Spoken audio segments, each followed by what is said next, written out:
Bon, le bilan de ce troisième trimestre de lecture a enregistré un score encore jamais atteint. 31 livres. Alors, il y en a un petit peu de tous les formats, un petit peu des plus minces d'ailleurs que d'habitude, il n'y a pas que des gros pavés de romans, évidemment. Mais quand même, 31 livres, on peut dire que c'est un assez beau score. Bonjour, bonsoir, qu'importe, bienvenue dans cette troisième partie de toutes mes lectures de 2023.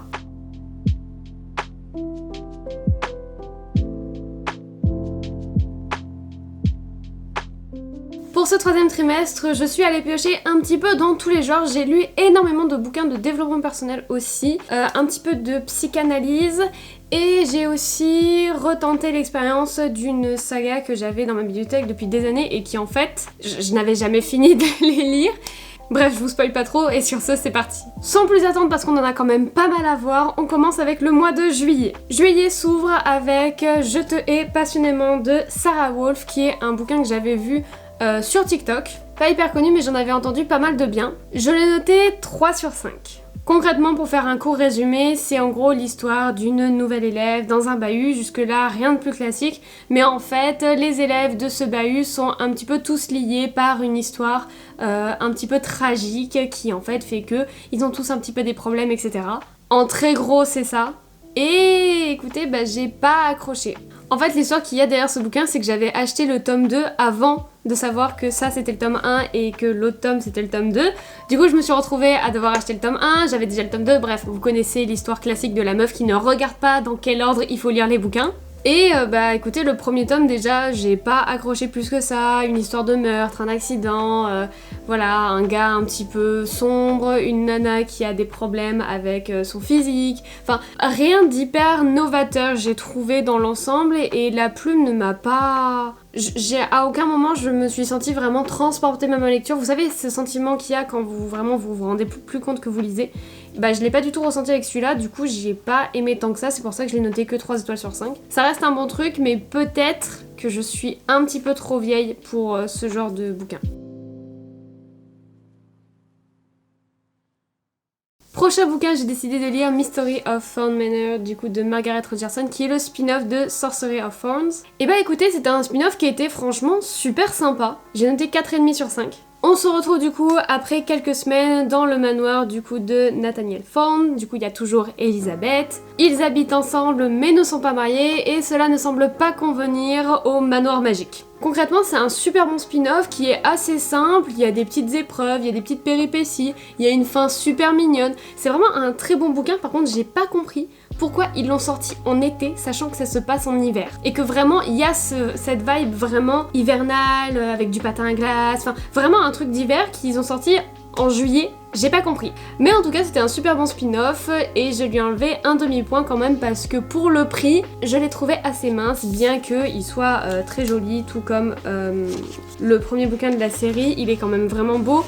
Mais voilà, disons qu'il n'y avait pas beaucoup de pages, mais ça reste hyper correct. En fait, je l'ai beaucoup aimé, mais le prix m'a laissé un arrière-goût amer en travers de la gorge.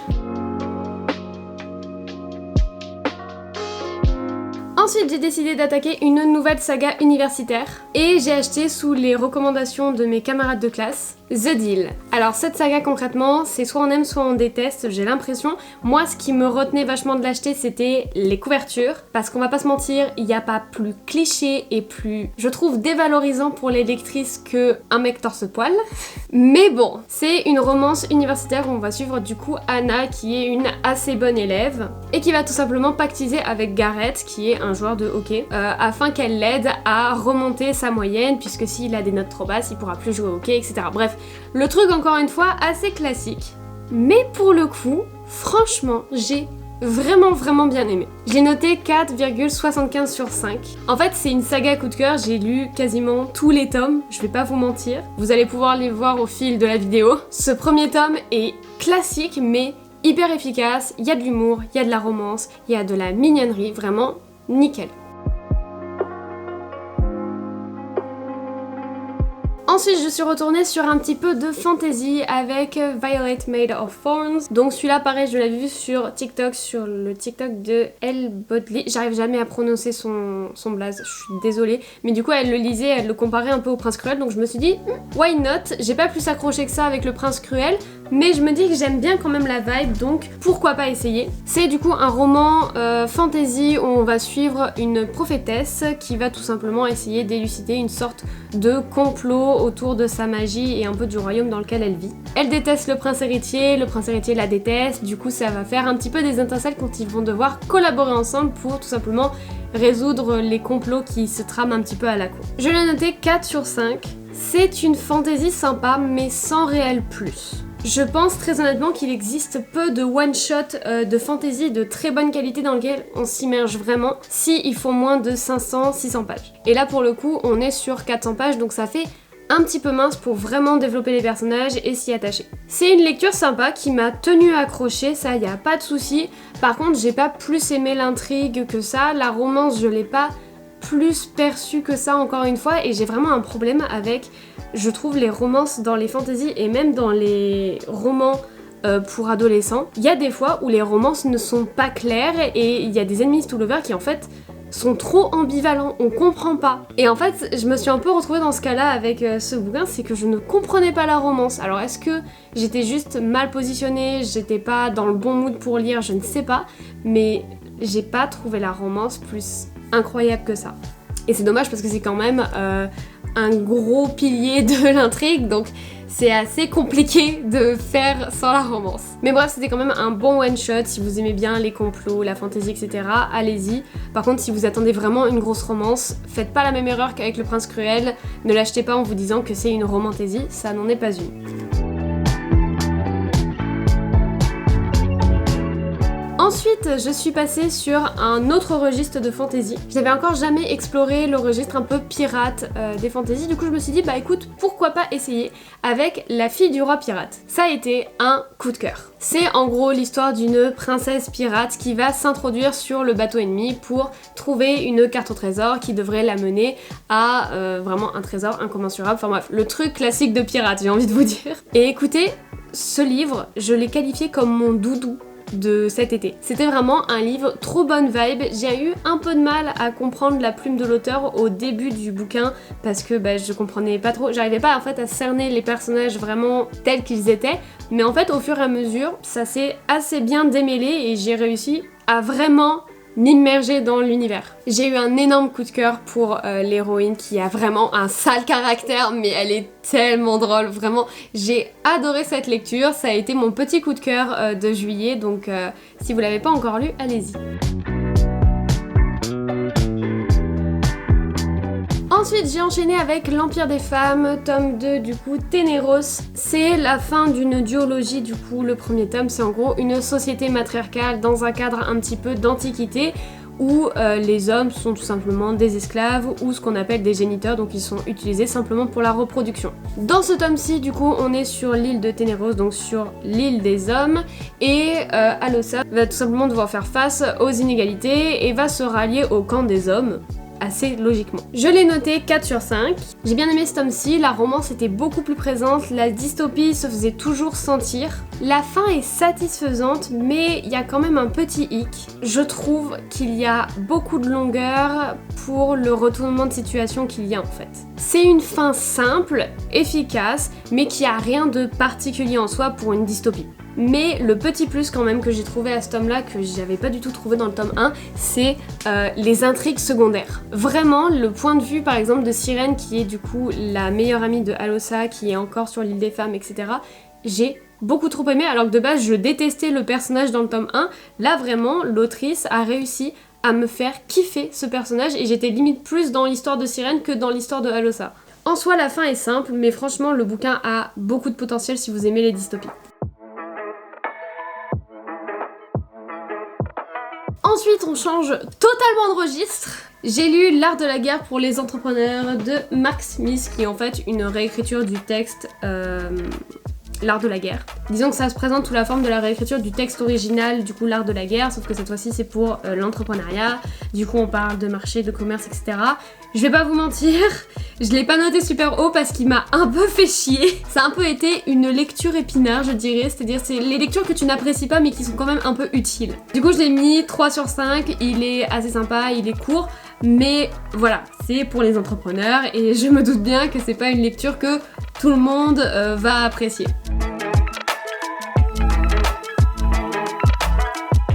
Ensuite j'ai enchaîné avec le seul recueil de Rupi Kaur que je n'avais pas encore lu, qui est Le soleil et ses fleurs. Et je trouvais qu'il passait super bien au niveau de la vibe été, etc. Comme d'habitude, je ne note pas les recueils de poèmes, tout simplement parce que je considère que c'est tellement riche et tellement varié que je ne peux pas noter le recueil. Par contre, ce que je peux vous dire, c'est que celui-ci n'est pas mon préféré de chez Rupi Kaur. Vraiment, j'avais beaucoup aimé Embody et Lait et miel. Celui-là, j'ai beaucoup moins accroché. Mais ça reste franchement un recueil de poèmes qui sont super beaux, avec des thèmes super variés. Et voilà, si vous aimez la poésie, vous pouvez y aller, il n'y a aucun souci. Et enfin, 9e et dernier livre de juillet. Du coup, Je te hais à la folie, qui est le 2e tome de Je te hais passionnément. Ce qui est chiant en fait, c'est que dans le résumé de ce bouquin, il y avait tout simplement le spoiler du climax, du plot twist du premier tome. Donc en fait, je savais déjà ce qui allait se passer. Et franchement, je vais pas vous mentir, ce tome-là, je vois pas ce qu'il fout là en fait. J'ai noté 3 sur 5 quand même, donc ça va, mais j'aime pas cette série de livres, j'aime pas. Je pense que s'il reste qu'un seul tome, il y a moyen que je la finisse juste par curiosité, mais sinon, j'ai pas accroché. Les aventures de Izzy, du coup de la protagoniste, ne m'ont pas plus convaincue que ça. On a vraiment le truc classique de, je vous spoil pas, de toute façon c'est dans le résumé, mais de la nana qui se réveille de coma, qui se souvient pas de tatati tatata, et qui du coup va mener l'enquête, mais elle mène pas l'enquête, enfin c'est... J'ai pas aimé, je ne peux pas vous dire que j'ai aimé ce bouquin, je ne l'ai pas aimé, mais il y a quand même un travail derrière les personnages que je ne peux pas nier non plus, mais j'ai juste pas accroché, c'est tout simplement mon goût personnel, que dalle. Voilà pour juillet, maintenant on passe à août, et c'est le mois où j'ai fait le plus de lectures puisque j'ai lu 12 livres. J'ai lu quelques pavés quand même en août, je me suis un peu déterre. Tout d'abord, j'ai commencé avec un très gros pavé qui est Souveraine, le tome 1 de Lara Sébastien. Donc Lara Sébastien, c'est aussi l'autrice de la trilogie H-Princess que j'avais adoré. Et c'est pour ça que je me suis dit que j'avais envie de relire un de ses livres. C'est une fantaisie politique avec 3 sœurs et avec 3 points de vue différents et 3 intrigues un petit peu différentes avec des enjeux totalement différents. Bref, c'est la merde à comprendre au début. Je l'ai noté 4 sur 5 parce que j'ai franchement beaucoup aimé le délire des 3 sœurs, etc.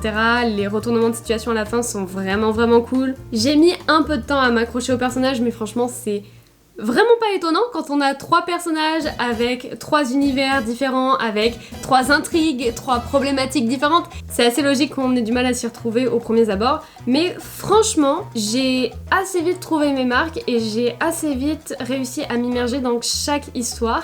La fin, encore une fois, est très satisfaisante, genre il n'y a pas de fin magique, etc. C'est vraiment un bon tome qui nous annonce une suite assez sympathique. Du coup, vous vous doutez bien que j'achèterai le 2e lorsqu'il sortira. Ensuite, j'ai décidé de partir sur quelque chose d'un petit peu plus léger et d'un petit peu plus digeste. The Mistake, donc le tome 2 de la saga Off Campus. Cette fois-ci, on va être dans une romance universitaire toujours, mais on va suivre Logan qui va faire tout pour conquérir Grace, qui est une nana qui est un petit peu retors, qui lui donne pas de facilité pour lui prouver son amour, on va dire. Je l'ai noté 4,5 sur 5. Je pense très honnêtement que ce tome-ci est l'un de mes préférés. J'ai adoré Logan. Vraiment, je trouve le personnage hyper attachant, hyper touchant. Grace aussi est absolument géniale. Les problématiques des personnages sont profondes, il y a un vrai travail psychologique. Et bon, je vais vous spoiler peut-être une scène, mais il faut que j'en parle. La scène où Logan vient tirer d'affaire Grace qui est dans le safe et qui vient de voir tout simplement qu'on l'a un petit peu trash sur les réseaux. Je sais pas pourquoi, je l'ai adoré cette scène, mais bordel, j'ai failli pleurer de joie. Vraiment, je l'ai trop aimé. Logan... un mec capable, voilà, un homme capable. Vraiment, j'ai adoré ce tome-ci, c'était une super bonne lecture, il n'y a rien à dire, de toute façon c'est une saga coup de cœur, je ne le répéterai jamais assez. Après ça, je me suis attaquée à une fiction historique, donc Anatomy Love Story. Dans ce livre, on suit la jeune Hazel qui a très envie de devenir chirurgienne dans une société où en fait c'est pas trop autorisé. On est dans les années à peu près 1800 à Édimbourg, donc vous vous doutez bien que les femmes ne font pas ce qu'elles veulent. Elle va rencontrer Jack qui est un résurrectionniste, donc qui est un homme qui va déterrer des cadavres pour les vendre au plus offrant. Et ensemble, ils vont tout simplement un petit peu se lancer sur quelques pistes de complot, de mystère, mais ils vont principalement s'allier pour que Hazel puisse obtenir son examen de médecine et tout simplement du coup devenir chirurgienne. J'ai noté ce livre 4,25 sur 5. J'ai beaucoup aimé ce roman, mais j'ai regretté une chose, c'est que la romance ne prend pas tant de place que ça. Et c'est assez contradictoire quand on voit que dans le titre, il y a marqué Love Story. Voilà. Moi je m'attendais à vraiment une romance pure et dure, mais c'est pas tant ça. C'est pas pour autant qu'il m'a pas plu parce qu'il y a quand même eu énormément de complots, de mystères, de trucs où je me suis dit ah putain, c'est bien pensé, c'est sympa, c'est un beau plot twist, c'est hyper intéressant, mais il n'y avait pas la romance que j'espérais trouver en fait. Par contre, j'ai beaucoup aimé le personnage de Hazel que j'ai trouvé hyper déterminé, vraiment avec énormément de conviction et qui se donne les moyens de réussir, et ça franchement j'ai adoré, c'était super sympa. La fin donne envie de lire la suite, c'est pour ça d'ailleurs qu'elle est dans ma pile à lire, mais franchement c'est une bonne lecture. Par contre, faut pas s'attendre à énormément de romance. Quatrième livre de juillet, c'est 101 essais qui vont changer votre façon de penser. J'en ai pas mal parlé dans mes vidéos de développement personnel notamment, mais c'est franchement un livre hyper intéressant. On a du coup 101 essais, c'est dans le titre, sur plusieurs thématiques différentes de la psychologie, la psychanalyse et de la vie en général. Il y a des trucs sur l'intelligence émotionnelle, il y a des conseils pour les personnes qui entrent dans la vingtaine ou qui ont dépassé la vingtaine, sur la créativité, l'art de débattre. En fait, il y en a pour tout le monde et tout est hyper intéressant. J'ai énormément aimé les premiers essais du coup dans ce livre, tout simplement parce qu'ils me parlaient énormément. Par contre, ceux à la fin, je dois avouer que j'ai commencé un peu à décrocher parce que ça me concernait un peu moins, je me sentais moins touchée, mais franchement les premiers ont beaucoup résonné en moi. Ensuite, j'ai enchaîné avec un deuxième bouquin de Dev Perse, Les princesses ont toujours raison de Fabrice Midal. Je lui ai mis un 5 sur 5. C'est génial. C'est en gros un regroupement de 40 contes qui ont été expliqués sur le plan un petit peu plus développement personnel du coup. J'ai adoré. Les chapitres sont courts, les contes, même si on les connaît pas, sont expliqués de telle manière à ce qu'on puisse se les reconstituer. Vraiment, un super bon bouquin pour tous ceux qui aiment le développement personnel ou qui veulent un petit peu commencer parce que c'est vraiment à la portée de tout le monde, c'est simple à comprendre, je l'ai même annoté. Il est court, il est facile à lire, il est hyper intéressant, bref, c'est une super bonne lecture, ça a été mon coup de cœur développement personnel de cet été.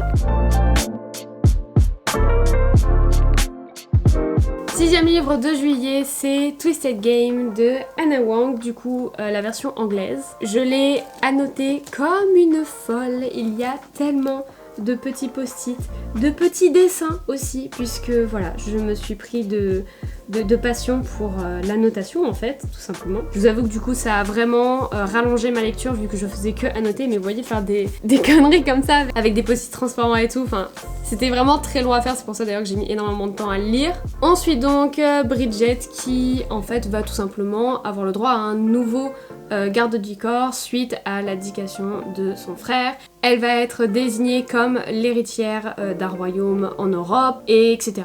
Bref, je vous fais pas le dessin, c'est tout simplement une romance bodyguard princess. Voilà, le truc classique. Je l'ai noté 4,5 sur 5. C'était ma troisième lecture en anglais, du coup j'ai eu un peu de mal à m'y mettre, je vais pas vous mentir.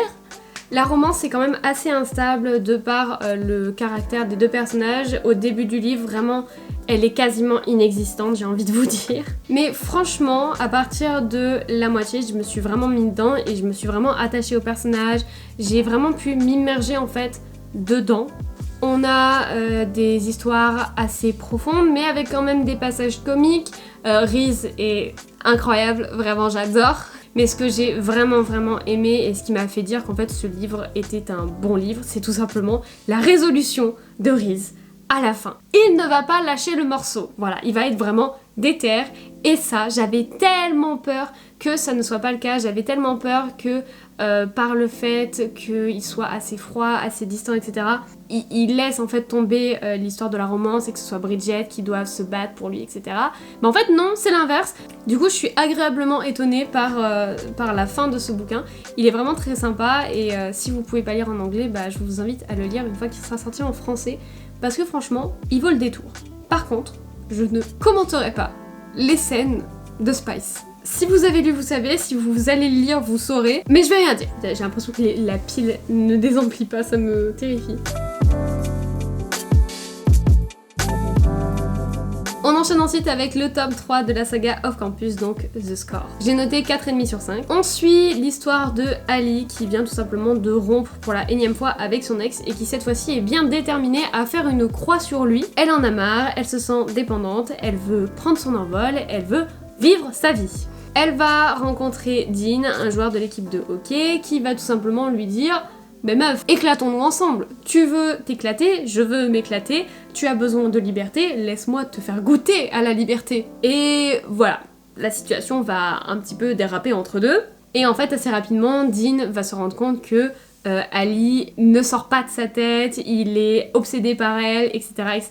Du coup, ils vont démarrer une relation de sex friend. C'est vraiment très intéressant et franchement, il est très comique ce bouquin. J'ai beaucoup aimé ce tome-ci, tout simplement parce que Ali est super attachante, elle est franchement trop mignonne.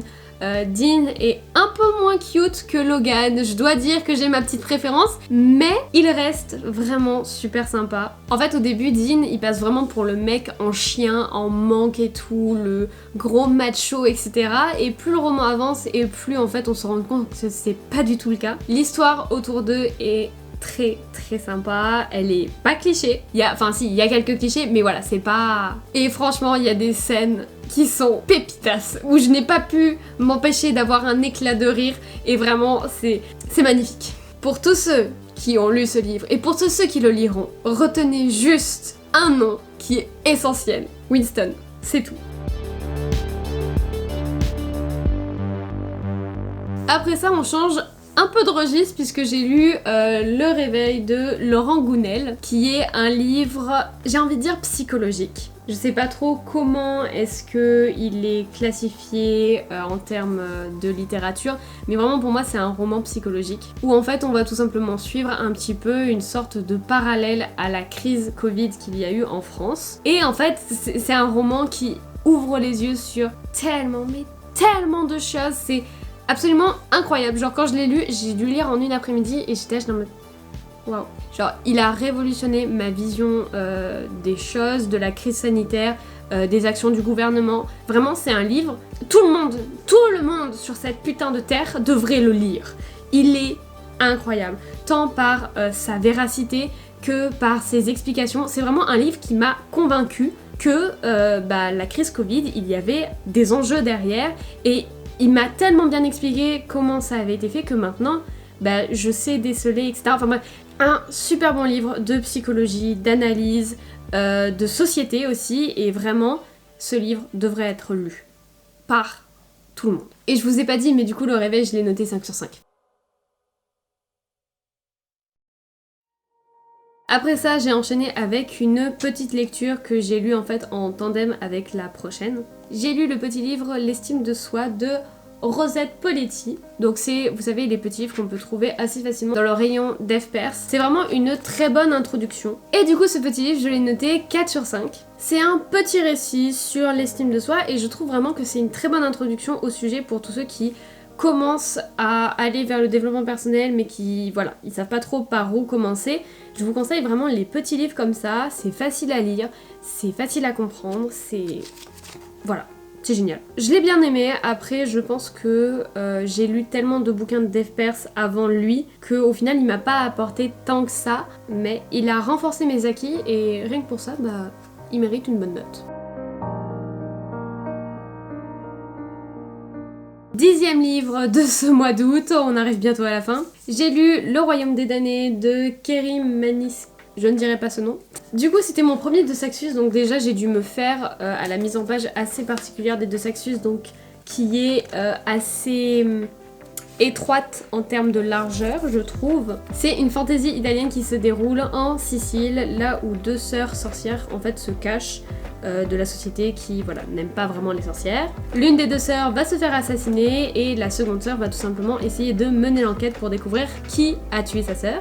Jusque là tout va bien, mais pendant son enquête elle va pactiser avec un des princes de l'enfer qui n'est autre que Colère. La meilleure idée qu'elle ait eue au final. J'ai beaucoup aimé cette fantaisie. Je ne peux pas dire que je ne l'ai pas aimé, j'ai vraiment aimé. Il y a une vibe quand même assez sombre dans ce bouquin qui, pour le coup, m'a un petit peu dérangée au début, mais au final, plus le roman avançait et moins je la ressentais. On a une enquête, on a pas mal d'actions, j'ai pas eu de moment où je me suis vraiment ennuyée. Par contre, j'ai vu pas mal de gens la catégoriser comme une romantaisie.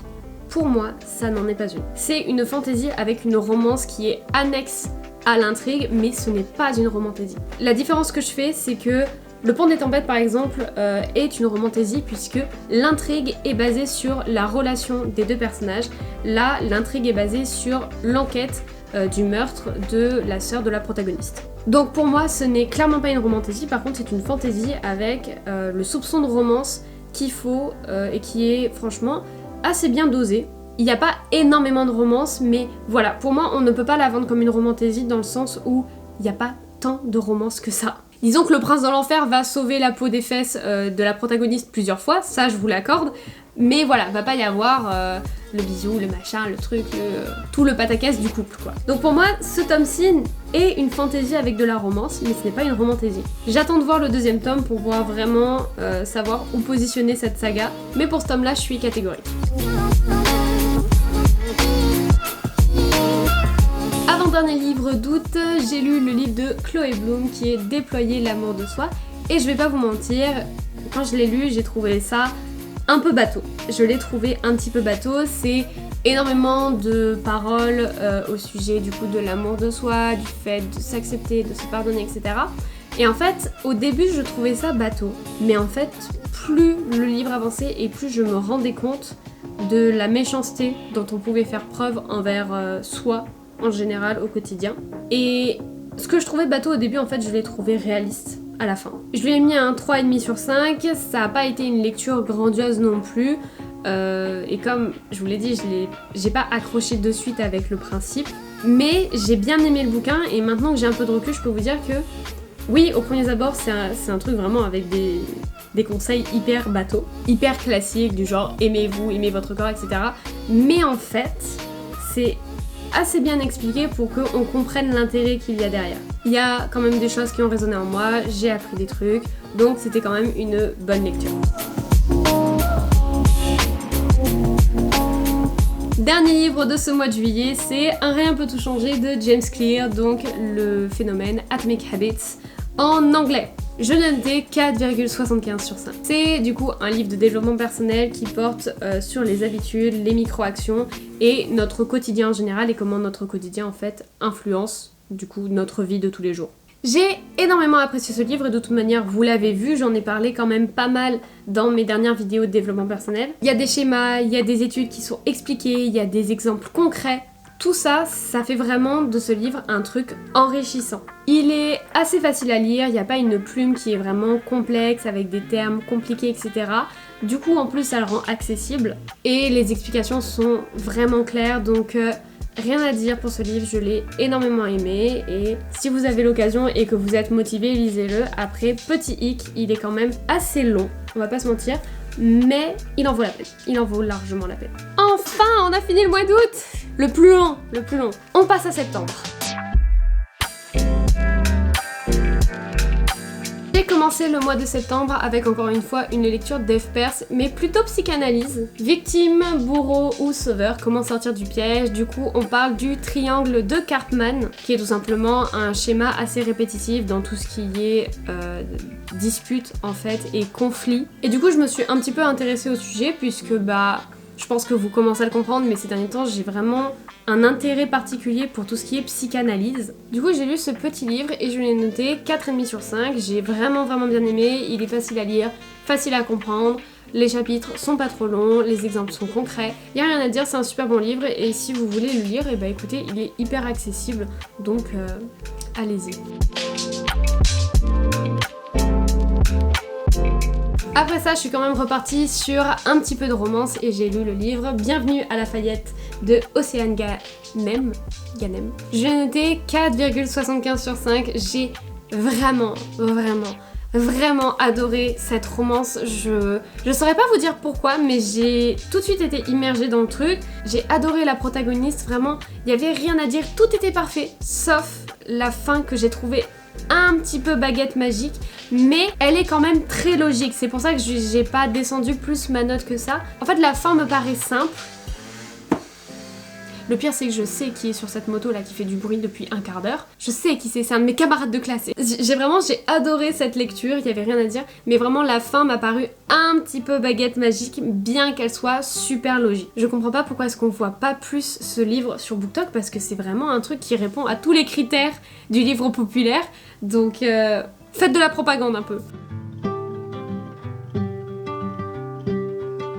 Ensuite, on passe à un tout autre registre puisque je suis partie sur les lectures paranormales. Je suis partie sur un tout autre registre et en fait j'ai retrouvé d'anciens livres que j'avais pas terminés dans les fins fonds de ma bibliothèque. Et du coup j'ai tout simplement fini de lire Les étranges sœurs Wilcox. Donc le tome 2, il me restait environ 100 pages. Et du coup je l'ai fini dans la soirée et j'ai essayé de me remettre un peu dedans. Là je suis en train de finir le 3e tome. Et franchement je vais pas le noter puisque je me souvenais pas totalement de l'histoire. Mais je peux déjà vous dire que c'est plus du tout dans ce que je lis. C'est vraiment une ancienne lecture que j'avais achetée car on m'avait offert le premier tome et j'avais eu envie de savoir la suite, etc. Mais en fait je m'étais arrêtée en cours de route et je m'étais vraiment arrêtée au pire moment parce que c'est le moment où il y avait le dénouement et du coup je suis arrivée en plein dans les pages et j'étais là en mode qu'est-ce qui se passe? Donc voilà, donc je l'ai vraiment fini pour la forme et pour dire que voilà, comme ça il est fini. Je suis en train de finir du coup la saga parce que j'ai envie quand même de finir, mais plus du tout dans ce que je lis. Je vais pas vous le noter, ça sert à rien, mais voilà, si vous êtes un petit peu plus jeune, que vous aimez tout ce qui est un petit peu mystère, vampire, etc., ça pourrait vous plaire, mais moi c'est plus du tout dans ce que je lis. Ensuite j'ai enchaîné avec un truc que je connaissais très bien, Off Campus, le 4e tome, et celui-là j'avais assez peur puisque pas mal de gens disaient qu'ils l'avaient trouvé pas ouf, et notamment à cause de la trope pregnancy, donc la trope de la femme enceinte. Étonnamment, je n'ai pas détesté, vraiment je m'attendais à ne pas aimer cette lecture parce que je ne supporte pas la trope de la femme enceinte, etc. Mais étonnamment, je n'ai pas plus détesté ce bouquin que ça. Je l'ai d'ailleurs même plutôt bien aimé. J'ai noté 4 sur 5 concrètement. Tucker est absolument adorable, vraiment c'est magnifique. Sabrina est un petit peu complexe, il y a moins... Disons que le livre est moins riche que les autres tomes, dans le sens où Sabrina n'a pas d'autres hobbies à part du coup sa maternité. Même si on s'entend, c'est déjà vraiment pas mal. En fait, les personnages sont dans des situations assez touchantes et j'ai vraiment bien aimé ce tome au final. Vous voyez, je dirais pas que c'est... Je sais pas, je pense pas que ce serait le dernier si je devais faire un classement de toute la saga Off Campus. Donc franchement, plutôt bonne surprise. Ensuite, j'ai enchaîné avec une autre romance parce que pourquoi s'arrêter en si bon chemin? J'ai donc lu le premier tome de la série Compas, de coup Les Tempêtes du Sud, et je vais pas vous mentir, pareil, j'avais énormément d'a priori sur ce livre, j'avais vraiment peur. En fait, je sais pas pourquoi, la couverture m'inspirait un truc hyper cliché, mais cliché dans le mauvais sens du terme, et au final, c'est un 5 sur 5. J'ai adoré. En fait, les personnages étaient consistants, et ils étaient pas toxiques entre eux, il n'y a pas eu de coups bas, il n'y a pas eu de manipulation, c'est vraiment juste de l'amour, c'est vraiment juste de l'ouverture, il n'y a rien de toxique dans ce livre. Et c'est pas une romance à la After, voilà, on va dire les termes, c'est pas une romance à la After, là où le Grumpy Sunshine, il y a souvent ce problème le mec est tellement grumpy qu'il en devient toxique, et là vraiment, pas du tout, on a les thématiques du deuil, de la mort qui lui reviennent. J'ai adoré cette romance, il y avait même, j'ai trouvé parfois un petit peu de développement personnel dans certains aspects, que j'ai adoré encore une fois, et une romance saine, j'ai adoré, il était génial.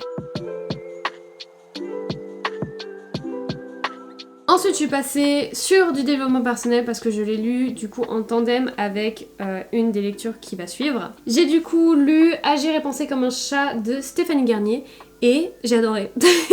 Mais en même temps, qui est étonné? Enfin, j'adore les chats, donc voilà, c'était le livre de développement personnel qu'il fallait que je lise. C'est un 5 sur 5 et c'est en fait tout simplement un petit recueil de préceptes un petit peu pour être le plus chat que possible, j'ai envie de vous dire. Et en fait, par l'exemple du chat, l'auteur nous montre vraiment que on fait des choses qui sont absurdes. Et j'ai vraiment aimé ce truc de tourner la norme à l'absurde par le chat. C'est vraiment un super bon bouquin et si vous aimez le dev perse et vous aimez les chats ou plus largement les animaux, allez-y, il est sympa, il est pas très long, il est facile à lire. Moi j'ai adoré. Et du coup j'ai lu un deuxième livre de développement personnel en tandem avec la prochaine lecture, qui est tout simplement Vivre dans un monde imprévisible, donc de Frédéric Lenoir, qui là est un peu plus, j'ai envie de vous dire, philosophique. C'est pas vraiment un... Je qualifierais pas ça en fait comme un truc vraiment de psychologie, je dirais vraiment que c'est de la philo. Et tout simplement c'est un bouquin pareil encore une fois sur la crise sanitaire, les libertés individuelles, le mental aussi des gens, comment la crise a impacté la société. Je l'ai noté 4 sur 5, j'ai vraiment bien aimé. Après voilà, c'était un petit livre et c'était vraiment histoire de me couper un petit peu de la lecture qui va suivre parce que c'était un pavé. Mais en tout cas ce livre là était sympa. Et le pavé en question, c'est Kéléana, tome 5, aka le livre le plus lourd de l'année 2023. Non, vraiment, il n'y a pas à dire, il est extrêmement lourd en termes de poids. Si vous avez l'occasion de le voir en rayon, pesez-le, vous allez voir. 800 pages et je dois avouer que j'ai pas réussi à accrocher. Alors que pourtant, Kéléana, si vous me suivez, vous savez que c'est ma saga. Je vénère l'autrice, il n'y a rien à dire, c'est vraiment une saga qui est géniale, mais vraiment, je pense la première moitié du livre, j'étais pas dedans. Alors est-ce que c'est aussi le fait que je devais rentrer en terminale, que du coup il y avait la pression scolaire, etc. qui revenait? Peut-être, mais là vraiment j'ai accroché un petit peu plus à la fin, et même à la fin j'étais... voilà quoi, j'étais là, mais voilà, ça commençait en fait à être un peu chiant, je vais pas vous mentir. Par contre, la bataille finale, Sarah Dimas saura toujours me faire lâcher la petite larme à la bataille finale. Il y a rien à faire, vraiment, c'est des retournements de situation, un climax qui est incroyable, des personnages qui sont hyper riches. J'ai aimé ce tome, il y a pas de souci. J'ai noté 4 sur 5, mais là pour le coup, je peux tout de suite vous dire que c'est clairement pas mon préféré, bien que la fin soit absolument géniale. C'est vraiment... En fait, je peux pas le noter mieux que ça parce que j'ai aimé ça du livre quoi. Mais ça reste une super bonne saga. On arrive au bout avec cette avant-dernière lecture. J'ai lu Ces promesses maudites de Lexi Ryan. Donc pareil, un deuxième de Saxus, donc j'ai encore dû me refaire à la police d'écriture parce que vraiment de Saxus ils ont une mise en page assez particulière. Est-ce que j'ai aimé ce livre? Je dirais oui. Est-ce que j'ai été emportée dès les premières pages? Je dirais non. Je lui ai mis un 4 sur 5 parce que comme Kéléana c'était une très très bonne lecture, mais vraiment en fait j'ai été emportée dans l'histoire vraiment à la fin et même là en fait j'ai pas trouvé autant de consistance dans les personnages et dans leurs actions que j'en ai trouvé dans d'autres lectures. Et je trouve que ça devient de plus en plus compliqué pour moi, mais aussi parce que je dois devenir de plus en plus critique, de trouver en fait des personnages qui me parlent et que j'arrive à vraiment visualiser et auquel j'arrive à m'attacher. J'ai bien aimé cette lecture, j'achèterai pour sûr le tome 2, mais en fait j'ai le problème de les deux love interest, parce que concrètement on le voit sur la couverture, mais la protagoniste va se lier avec un homme et un deuxième, et en fait les deux love interest sont hyper toxiques de par l'intrigue en fait et de par la nature de la protagoniste.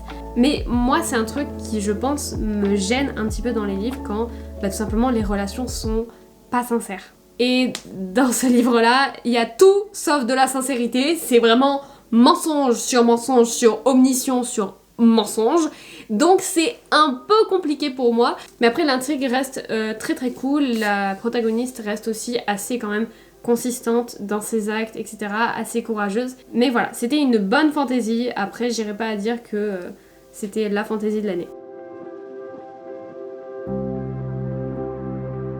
Et enfin enfin on finit du coup le mois de septembre avec le livre Les 5 blessures qui empêchent d'être soi-même, qui traite tout simplement des 5 blessures de l'âme. Du coup on a le rejet, l'abandon, l'humiliation, la trahison et l'injustice, et ce sont tout simplement les blessures qu'on considère comme les blessures dont on peut hériter et qu'on a tous en fait au fond de nous, qui sont en lien avec notre enfance. Ce livre est très complexe. Je vais pas vous mentir, c'est pas un livre qui est accessible, bien que ce soit du développement personnel et que ce soit très vulgarisé, il est vraiment dur à lire. Par contre, il est super enrichissant. Il n'y a rien à dire, c'est vraiment un livre, quand vous l'avez lu, vous analysez les gens autour de vous d'une autre manière. Et d'ailleurs, c'est ce que je me surprends à faire depuis que je l'ai lu, c'est que je suis toujours en train d'analyser les gens, leur posture, leurs paroles, leur vocabulaire. Je commence à devenir tarée, moi, avec ces histoires. Mais en tout cas, c'était une bonne lecture pour tous ceux qui sont vraiment dans la psychanalyse et dans le développement personnel. Par contre, si vous commencez, je vous déconseille vraiment de lire ce livre. Si vous commencez vraiment le développement personnel, l'estime de vous, etc., ce livre-là n'est pas à la portée de tout le monde, malheureusement, parce qu'il est vraiment hyper enrichissant et super cool en fait. Il est vraiment bien, mais pas accessible. Et du coup pour ça je lui ai mis la note de 4,75 sur 5 parce que quand je vous dis qu'il est super enrichissant, c'est vraiment. Mais il y a toujours le problème d'accessibilité qui... voilà. Disons que pour le lire j'ai dû rester bien accrochée. Voilà du coup pour cette troisième vidéo sur toutes mes lectures de 2023. J'espère qu'elle vous aura plu. N'hésitez pas à parler en commentaire de vos dernières lectures pour me donner quelques idées. Vous voyez qu'on est parti vraiment sur des trucs assez différents. J'ai exploré des registres, j'ai essayé de vider aussi ma bibliothèque des antiquités qui pourrissaient au fond. Mais bon, en tout cas, ça reste un trimestre qui a été assez sympathique. Et du coup, le 4e trimestre, il me reste 25 livres à lire pour arriver à mon objectif de 100 livres sur l'année. On croise les doigts et on espère que je vais y arriver. Bref, sur ce, je vais vous faire plein de gros bisous, c'était le meilleur. N'oubliez pas que vous êtes unique et n'oubliez pas aussi de me suivre sur les réseaux sociaux pour plus de contenu livresque. Et sur ce, bye!